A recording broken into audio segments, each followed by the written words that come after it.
అమరావతిలో 1630 రోజులు అలు పెరగకుండా సాగిన అమరావతి ఉద్యమానికి రైతులు ఎట్టకేలకు విరామం ప్రకటించారు. ఎలగపూడిలోని దీక్షా శిబిరాల్లో నేమ్ బోర్డులను, అమరావతి నినాదాలను తొలగించారు. సీఎం చంద్రబాబు అమరావతిని రాజధానిగా ప్రకటించడంతో దీక్షా శిబిరాలు తొలగిస్తున్నట్లు రైతులు చెప్పారు.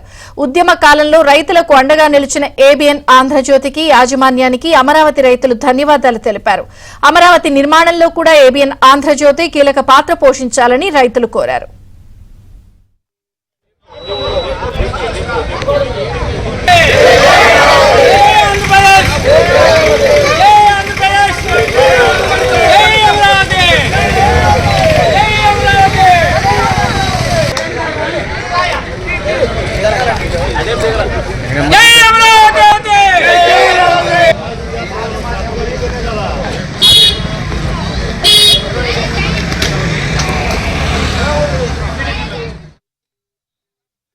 చంద్రబాబు నాయుడు గారు ముఖ్యమంత్రిగా ప్రమాణ స్వీకారం చేసిన సందర్భంగా అమరావతినిగా కొనసాగుతుంది, అమరావతిని ఏకైక రాజధాని అని చెప్పి కూడా చెప్పడం జరిగింది.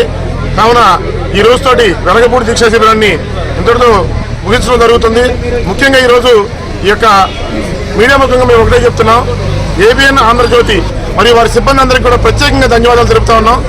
ఎందుకంటే అమరావతి ఉద్యమం ఇన్ని రోజులు నడిచింది అంటే దానికి కారణం మీడియానే. ఆ మీడియాలో ప్రముఖంగా పాత్ర వహించినటువంటి ఏబిఎన్ ఆంధ్రజ్యోతి వారికి ముఖ్యంగా వారికి ప్రత్యేకంగా ధన్యవాదాలు తెలుపుకుంటున్నాము.